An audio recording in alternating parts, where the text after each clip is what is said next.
आप सभी दर्शकों का स्वागत है आज की हमारी लेसन स्टडी में। आज के हमारे चर्चा का विषय रहेगा स्पिरिट एम्पावर्ड विटनेसिंग, मतलब पवित्र आत्मा के द्वारा सामर्थ। आज के हमारे पैनल में हमें ज्वाइन करा है doctor B D Singh, pastor P M Lal and pastor William Bhatti ने। आज के हमारे हम लेसन में जाने से पहले हम अपनी मेमोरी वर्स को पढ़ेंगे, जो आता है प्रेरितों के काम चैप्टर 4 और 31 में। जब वे प्रार्थना कर चुके तो वो स्थान में सब इकट्ठा हो लिए और वो पवित्र आत्मा से परिपूर्ण हो गए और परमेश्वर का वचन हियाव से सुनते रहे।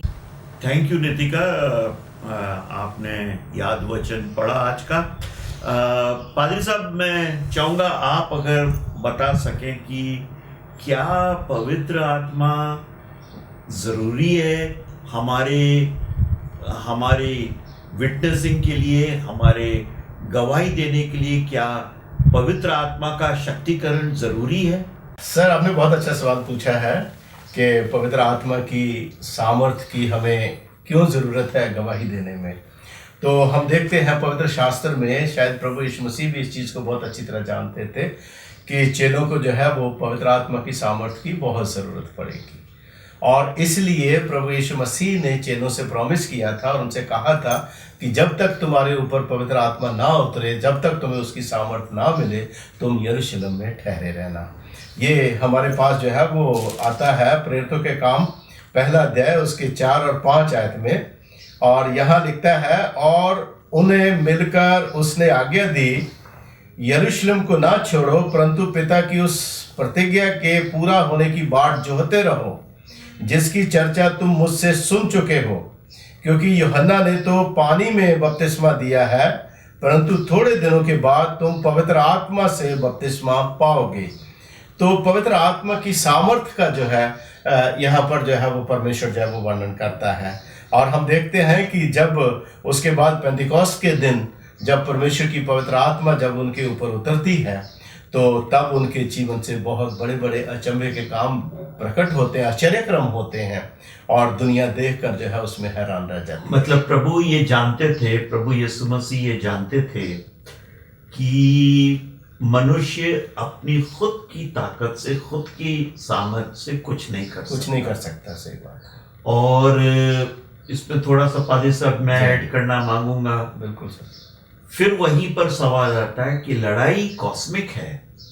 जी हाँ। लड़ाई प्रभु के और शैतान के बीच में, और शैतान हमसे बहुत ज्यादा पावरफुल है।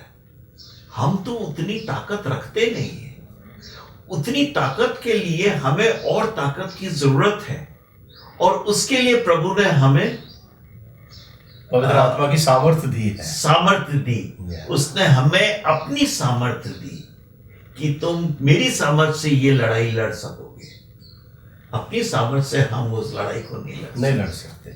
पादरी साहब, मैं आपका धन्यवाद दूंगी, आपने इतने अच्छी तरीके से समझाया। इसी दौरान पास्टर विलियम, आपसे एक सवाल है कि पवित्र आत्मा किसे मिलेगा? जो प्रार्थना कर रहा है, जो गवाही दे रहा है, या जिसके लिए गवाही दी जा रही है उसे? थैंक यू नितिका, बहुत अच्छा सवाल है आपने जो किया है कि पवित्र आत्मा जो है किसके ऊपर काम करता है, गवाही देने वाले पे या लेने वाले पे। और मैं आपको इसका आंसर, एक सिंपल सा आंसर देना चाहता हूँ, जो कि है कि जो गवाही देने वाला है, परमेश्वर का आत्मा उसे एम्पावर करता है, पहले से ही उसे एम्पावर करता है कि वो तैयार हो और गवाही दे। और जो गवाही सुनने वाला, जो लेने वाला होता है, खुदा का आत्मा जो है उसे भी कन्विंस करता है कि वो अपने पाप से, अपने अपराधों से, अपने गुनाहों से माफ़ी मांगे। तो कहने का मतलब कि खुदा का आत्मा जो है वो दोनों के ऊपर उस समय काम करता है, लेकिन जो सुनने वाला है गवाही को, उसके लिए ये बात जरूरी है कि वो ध्यान रखे कि क्या वो उस आत्मा को उस समय ठुकरा रहा है या उसकी बात मान रहा है। अगर जो खुदा की गवाही सुनने, एक इंसान से गवाही सुनने में उसे पता चल रहा है कि परमेश्वर का कलाम उसे ये कह रहा है, अगर उन बातों को सुनता और अपनी लाइफ में इस्तेमाल करता है, तो इसका मतलब वो आत्मा की आवाज़ को सुन रहा है। और अगर वो उसे ठुकराता है, तो इसका मतलब वो पवित्र आत्मा के खिलाफ गुनाह कर रहा है, और वो गुनाह कर रहा है जो कभी माफ़ नहीं होगा। आपकी बात से मैं सहमत हूँ पादरी साहब, और मैं इसमें कंटिन्यू करना मांगूंगा या ऐड करना मांगूंगा। अगर आप पढ़ें पादरी साहब 15 बाप उसकी यूहन्ना 15 बाब और उसकी 26 और 27वीं आयत देखें क्या कहती है। परंतु जब वह सहायक आएगा जिसे मैं तुम्हारे पास पिता की ओर से भेजूंगा, अर्थात सत्य का आत्मा जो पिता की ओर से निकलता है, तो वह मेरी गवाही देगा, और तुम भी मेरे गवाह हो, क्योंकि तुम आरंभ से मेरे साथ रहे। देखिए यहाँ पर बात आ रही है सहायक की। सहायक मतलब हेल्पर। ये वर्ड जो सहायक ट्रांसलेट हुआ है, ये ग्रीक सारी की सारी नया ऐतनामा या नया नियम ग्रीक में लिखा गया है। तो ग्रीक में जो वर्ड आया है वो पैराक्लेटोस आया है। पैराक्लेटोस का मतलब हेल्पर। तो वो और हेल्पर का बिल्कुल सही ट्रांसलेशन है, सहायक यहाँ पर बोला गया है। पवित्र आत्मा हमारा सहायक है। बगैर उसकी सहायता से हम कुछ अचीव नहीं कर सकते, कुछ पा नहीं सकते। तो ये बहुत जरूरी है पवित्र आत्मा का वर्क या उसका काम हमारी जिंदगी में, और जिसके साथ हम करने जा रहे हैं। तो आगे पढ़िएगा। तुम्हारे लिए मैं सहायक भेजूंगा, और अर्थात सत्य का आत्मा जो पिता की ओर से निकलता है। पिता की ओर से, यहां पे वर्ड और है, अंग्रेजी में है फ्रॉम गॉड। सत्य का आत्मा, द स्पिरिट ऑफ ट्रूथ। और निकल कहां से आ रहा है? परमेश्वर में से निकल के। अब आप देखिए परमेश्वर की कितनी पावर है। वो परमेश्वर में से, तो पवित्र आत्मा is very powerful, is very powerful. तो उस पावर की प्रभु बात कर रहे हैं और कह रहे हैं वो उसकी तरफ से ही पिता में से निकल कर आएगा। ठीक है, आगे। तो वह मेरी गवाही देगा, तुम भी मेरे गवाह हो, क्योंकि तुम आरंभ से मेरे साथ रहे हो। तुम भी मेरे गवाह रहोगे और तुम आरंभ से मेरे साथ हो। हम एक आयत को और देखेंगे, इससे पहले हम इसको खत्म करें, और वो ये है, यहां पर वो कह रहा है कि जब वो आएगा, 16 बाब की 8वीं आयत में आपके सामने चाहूंगा पढ़ना। And when he comes he will convict the world of guilt. Convict का मतलब वो उसको दोषी ठहराएगा। सबसे बड़ी बात यह कि मैं गलती करता हूं, मुझे यही नहीं मालूम मैं गलती कर रहा हूं। लेकिन पवित्र आत्मा का काम क्या है? दोषी। कॉन्विक्ट मतलब दोषी ठहराएगा।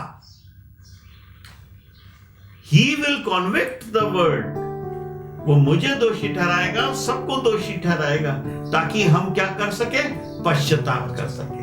तो पवित्र आत्मा का बहुत बड़ा काम है हमारी जिंदगी के अंदर, और बगैर उसकी सहायता के हम कुछ नहीं कर सकते। सर, आपने बहुत अच्छा समझाया, पर अभी हमारी वक्त की कमी होने के कारण हम एक छोटा सा ब्रेक लेंगे और इसी चर्चा को दोबारा जारी करेंगे। आप हमारे साथ बने रहिए। आपसे मिलेंगे हम अपने नेक्स्ट सेगमेंट में एक छोटे से ब्रेक के बाद।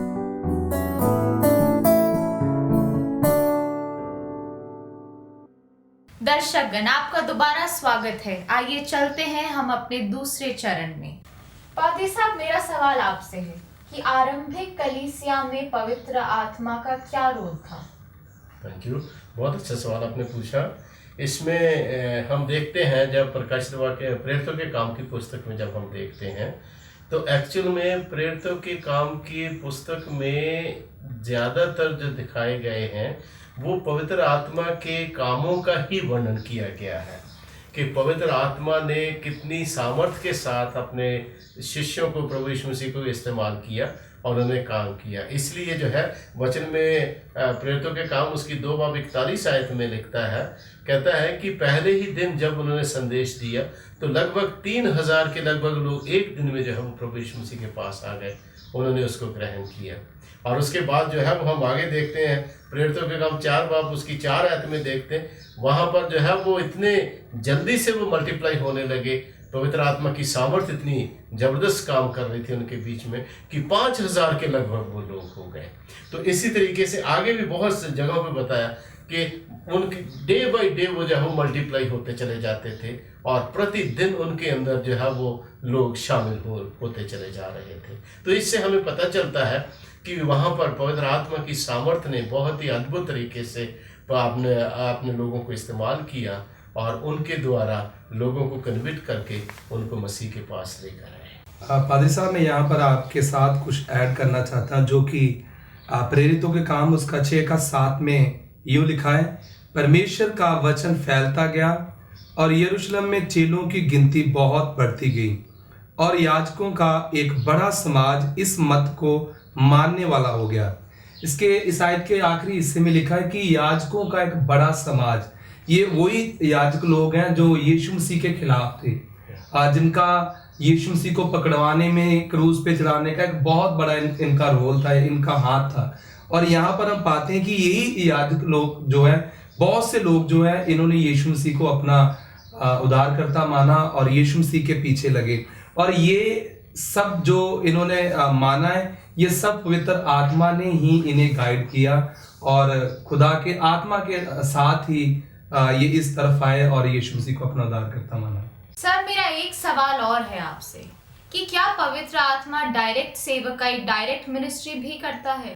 तुम्हारे सवाल के जवाब में नितिका मैं ये कहूँगा, पवित्र आत्मा की सीधी सेवकाई या डायरेक्ट मिनिस्ट्री भी होती है।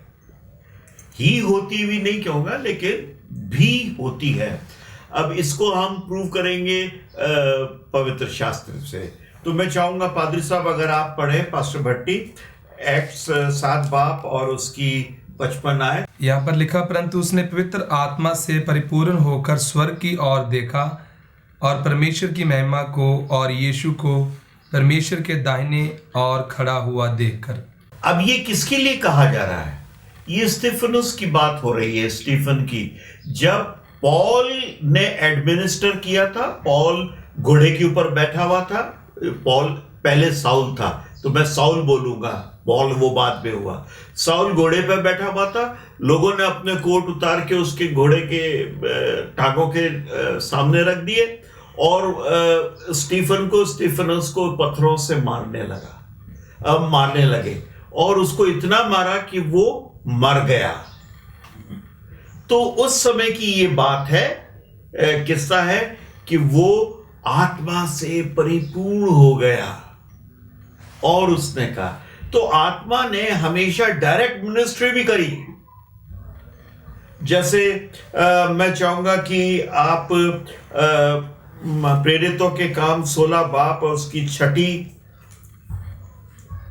छठी और 7वीं आयत अगर आप पढ़े पादरी साहब। वे फ्रूगिया और गलातिया प्रदेशों में से होकर गए, क्योंकि पवित्र आत्मा ने उन्हें एशिया में वचन सुनाने से मना किया। उन्होंने मूसिया के निकट पहुंचकर बितूनिया में जाना चाहा, परंतु यीशु के आत्मा ने उन्हें जाने ना दिया। देखिए, वचन सुनाने के लिए भी पवित्र आत्मा कहती है मत सुनो, यहां मत सुनो। हो सकता था वो वहां पर अनसेफ थे, वो लोग उनको मार देते, तो पवित्र आत्मा ने उनको गाइड किया कि यहां पे तुम वचन मत सुनाओ, आगे बढ़ जाओ। तो ये पवित्र आत्मा की नीतिका, पवित्र आत्मा की डायरेक्ट सेवकाई, पवित्र आत्मा की डायरेक्ट मिनिस्ट्री कलीसिया के लिए, कलीसिया के लोगों के लिए, प्रभु के विश्वासियों के लिए हमेशा रही।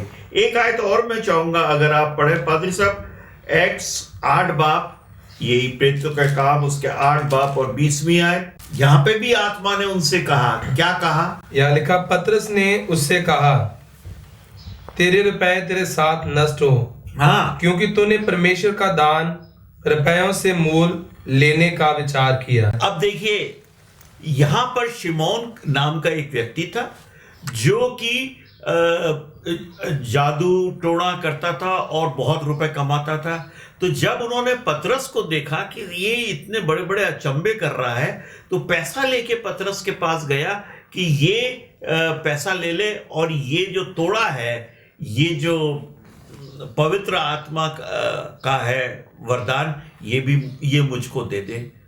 उसने किस इंटेंशन से किया कि मैं खूब पैसा कमाऊंगा।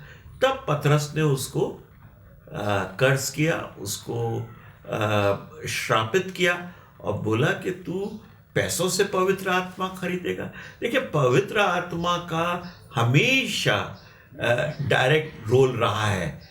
जहां पर वो चाहता है किसी व्यक्ति को, इंडिविजुअल को काम में लेना, वो इंडिविजुअल को काम में लेता है। जहां पर वो चाहता है खुद आगे बढ़कर काम करना, पवित्र आत्मा काम करता है, क्योंकि वो आत्मा तो परमेश्वर का है, परमेश्वर के तरफ से आया, उसमें से आया, उसकी ओर से आया। तो इस चीज का हमें ख्याल रखना चाहिए। और पवित्र आत्मा खुद परमेश्वर है। हम पवित्र आत्मा को बहुत लाइट ले लेते हैं, पर ऐसा नहीं है। पवित्र आत्मा खुद खुदा है, खुद परमेश्वर है। हमें जो आदर सत्कार हम परमेश्वर का करते हैं, वही आदर सत्कार हमें पवित्र आत्मा का भी करना चाहिए। पर आप कहीं मत जाइएगा, मिलेंगे एक छोटे से ब्रेक के बाद।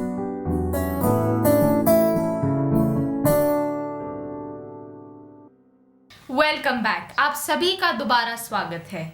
बिना समय बर्बाद करे आइए मेरे सवाल पे दोबारा जाते हैं कि कैसे हमें पता चलेगा कि किसी इंसान के पास पवित्र आत्मा है। इस सवाल का जवाब जानेंगे पास्टर विलियम आपसे। थैंक यू नितिका, इसका जो आपने सवाल पूछा है और बड़ा सिंपल सा इसका जवाब है। जो अब जब हम मत्ती उसका 7:20 देखते तो वहाँ पर लिखा है कि उनके फलों से तुम उन्हें पहचानोगे। और खुदा के कलाम में गलातियाँ की पुस्तक उसका 5:22 में हम देखते हैं तो वहाँ पर यूँ लिखा है, पर आत्मा का फल प्रेम, आनंद, शांति, धीरज, कृपा, भलाई, विश्वास, नम्रता और संयम, ऐसे ऐसे कामों के विरोध में कोई भी व्यवस्था नहीं। तो यहाँ पर हम पाते हैं कि ये आत्मा के फल हैं। तो इनमें से ये फल अगर हमारे अंदर है तो हमें पता चलता है कि वाकई खुदा का आत्मा हमारे अंदर काम कर रहा है। जहाँ किसी के अंदर ये फल है तो हमें पता चलता है कि परमेश्वर का आत्मा उस पर काम कर रहा है। प्रभु यीशु मसीह ने सर यहाँ पर यूहन्ना 16 उसकी 7वें वचन में उसने अपने शिष्यों से कहा था कि मेरा जाना तुम्हारे लिए अच्छा है, यदि मैं ना जाऊं तो तुम्हारे लिए दूसरा सहायक नहीं आएगा। तो प्रभु यीशु मसीह ने दूसरे सहायक को भेजने की बजाय उन्होंने खुद क्यों नहीं ये अच्छा चाहा कि वो खुद ही यहाँ पर आ जाते। आपका सवाल बहुत अच्छा है पादरी साहब, और खुश हूं मैं कि आपने ये सवाल किया। लेकिन बड़ा थियोलॉजिकल सवाल है और इसका जवाब भी थोड़ा सा लंबा होगा, लेकिन मैं सोचता हूं आपके, मेरे लिए और हमारे सारे दर्शकगण जितने भी हैं उन सब के लिए ये बड़ा बेनिफिशियल होगा। देखिए, हमें एक चीज को जानना है कि प्रभु यीशु मसीह मनुष्य बन गए। उन्होंने मानवता को इख्तियार कर लिया और वो एक छोटे से समय के लिए मानवता को इख्तियार नहीं किया या मनुष्य नहीं बने। अब वापस आसमान में जाने के बाद वो वापस से वो जो मनुष्य बनने से पहले जो उनकी आकृति थी वो उन्होंने नहीं ली। वो एक दफे मनुष्य बन गए, इसका मतलब हमेशा और हमेशा और हमेशा के लिए वो मनुष्य बन गए। अब forever Christ is going to be a man. ये उनका सैक्रिफाइस है जो बहुत से मसीह समझ नहीं पाते, ना रियलाइज करते हैं। अब एज अ मैन वो एक ही जगह रह सकते हैं, वो सारी जगह नहीं रह सकते, लेकिन पवित्र आत्मा एक दफे में सारी जगह रह सकता है, क्योंकि वो खुदा है। खुदा का एक एट्रीब्यूट है omni presence, omni present, omni present, हर जगह प्रेजेंट। तो खुदा बाप हर जगह प्रेजेंट है, खुदा रूल कुदस हर जगह प्रेजेंट है, लेकिन प्रभु यीशु मसीह सिर्फ एक जगह प्रेजेंट है, वो अभी आसमान में, क्योंकि वो मनुष्य बन गए। अब वो हर जगह प्रेजेंट नहीं है, इसलिए वो कह रहा है मेरा जाना तुम्हारे लिए अच्छा होगा, क्योंकि जब सहायक आएगा तो वो हर जगह प्रेजेंट रह सकता है और हर जगह अपनी सेवकाई दे सकता है और सेवकाई कर सकता है। तो हम देखते हैं कि ये एक वजह थी। जबकि उसने कहा कि मेरा जाना तुम्हारे लिए अच्छा होगा, कि प्रभु मनुष्य की सूरत में है और वो एक समय में एक जगह रह सकते हैं, जबकि पवित्र आत्मा एक समय में पूरी दुनिया में रह सकता है। प्रभु यीशु मसीह ने कहा, जहां 2 या 3 इकट्ठे हों मैं वहां पर हाजिर हूं, मैं वहां पे प्रेजेंट हूं। तो प्रभु खुदावन यीशु मसीह ऊपर से उतर के नहीं आते हमारे बीच में, पवित्र आत्मा के जरिए से, पवित्र आत्मा के थ्रू प्रभु की प्रेजेंस, खुदावन यीशु मसीह की प्रेजेंस हमारे बीच में बनी हुई है। तो it is the Holi spirit which is present amongst अस। हमारी दुआओं को ट्रांसफर होली स्पिरिट करता है, हमारे को गाइड होली स्पिरिट करता है। तो पवित्र आत्मा का बहुत काम है, बहुत काम है। और हम देखते हैं जिस जगह जिस तरीके का काम रिक्वायर्ड होता है या चाहिए होता है, वो काम पवित्र आत्मा हमसे कराता है या खुद करता है।